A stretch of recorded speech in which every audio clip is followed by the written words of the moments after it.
Britain's two-party system just cracked wide open, and I'm not exaggerating. For the first time since World War II, neither Labour nor the Conservatives finished in the top two in a major by-election.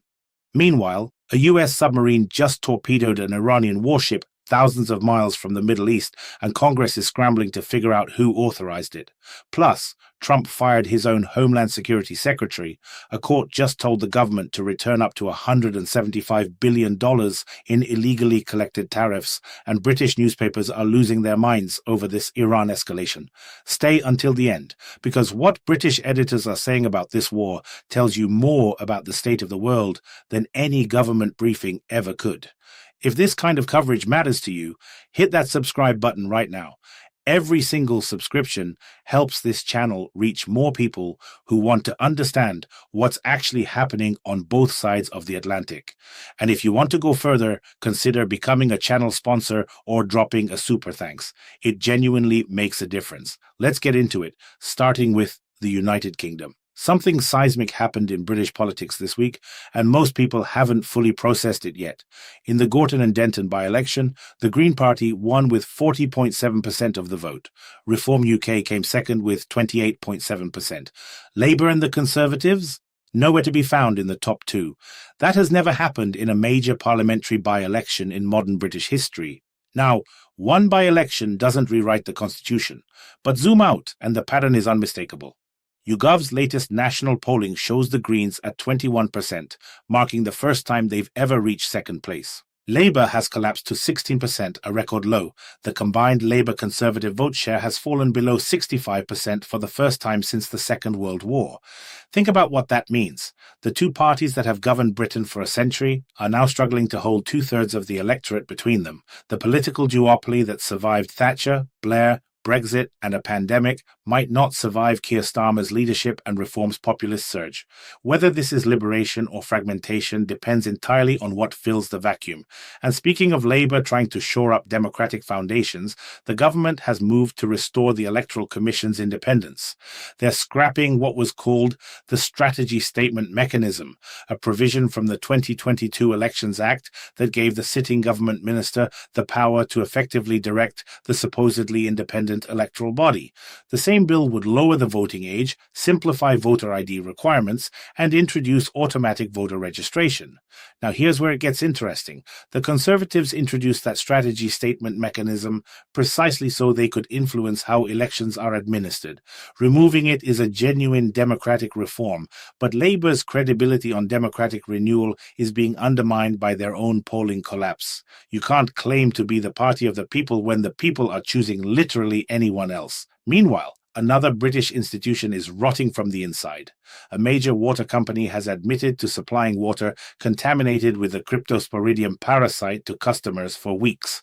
Weeks of what is now investigating, which sounds reassuring until you remember that Ofwat has been investigating the water industry for years, while raw sewage continues to pour into rivers and coastal waters. This is the same industry that has paid out billions in dividends to shareholders while infrastructure crumbles. The same companies that promised investment after privatization in 1989 and instead loaded themselves with debt while hiking bills.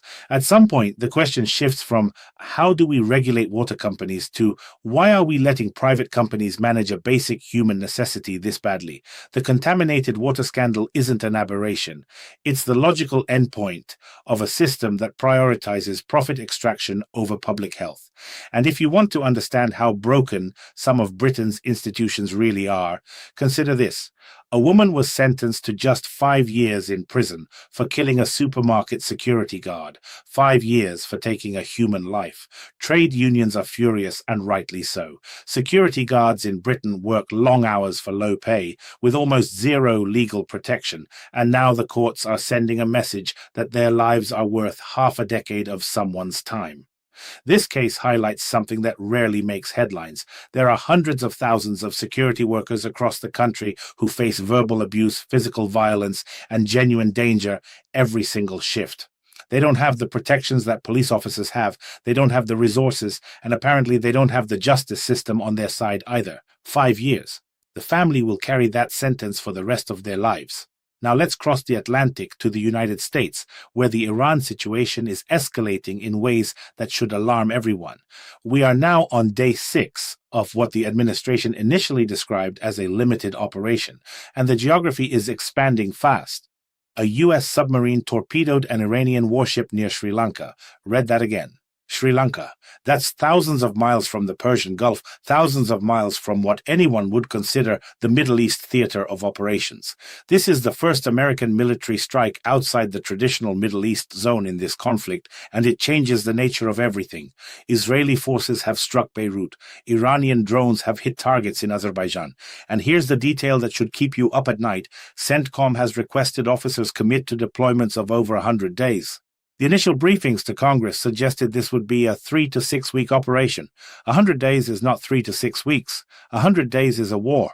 Democrats in Congress are now pushing a resolution to limit the president's war powers, but the political math makes passage nearly impossible. Meanwhile, the operational scope keeps growing, the casualty figures keep climbing, and nobody in Washington seems willing to define what victory actually looks like. Speaking of the man authorizing all of this, Trump fired his own Homeland Security Secretary, Kristi Noem, this week, effective March 31st. Before the firing, Noem gave an evasive answer during a congressional hearing about her relationship with a senior advisor. The circumstances remain murky, but the pattern is familiar.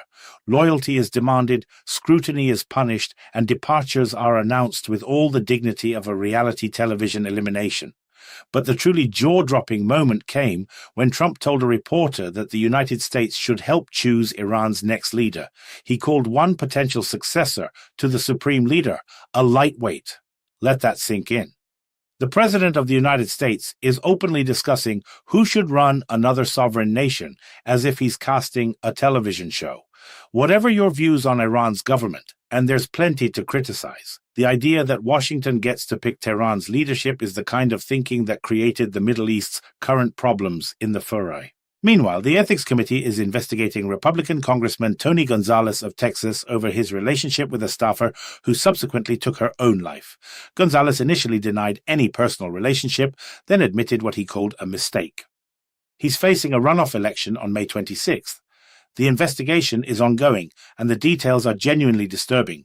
But in today's political environment, whether this actually affects his career depends less on the facts and more on which team he plays for. That's not cynicism, that's just observation. And here's a story that might actually hit people's wallets. A New York trade court has ruled that importers are entitled to refunds after the Supreme Court found Trump's unilateral tariffs to be illegal. The government collected over $130 billion in these tariffs. The court says they may need to return up to $175 billion. While the legal process grinds forward, the Treasury Secretary has announced a brand new 15% global tariff. So the government lost in court, owes billions in refunds, and responded by imposing new tariffs. If this were a comedy sketch, you'd say the writers were being too obvious.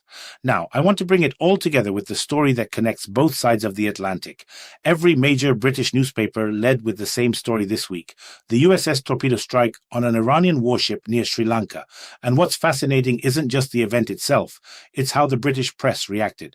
The Guardian reported 87 casualties and ran extensive analysis of the humanitarian implications.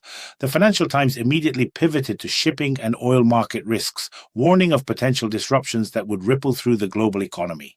The Daily Telegraph focused on something politically explosive closer to home. Energy Minister Ed Miliband reportedly led a cabinet revolt against allowing the United States to use British military bases for strikes against Iran. That last detail matters enormously. The UK-US special relationship has always been built on the assumption that Britain would follow America into conflict. Iraq proved how dangerous that assumption can be. Now you have a sitting cabinet minister apparently pushing back against involvement, which tells you either the intelligence is deeply troubling or the political calculation has shifted, or both. When the Telegraph, hardly a pacifist publication, leads with a cabinet revolt against supporting American military action, something fundamental has changed in how Britain sees its relationship with Washington. This is the world we're navigating. Britain's party system fracturing, America's wars expanding, courts trying to claw back illegal tariffs while new ones get imposed, and the institutions that are supposed to hold it all together, water companies, justice systems, electoral bodies, all struggling to do their jobs. The question isn't whether things will change. They're already changing.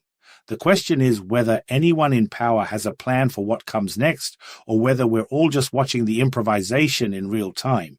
Every like and every comment you leave does something concrete. It tells YouTube's algorithm that this content matters, which means more people get to see it. That's how independent channels like this one grow, not through ad budgets or corporate backing, but through viewers like you deciding that honest, thorough coverage of what's happening in the UK and the US is worth sharing.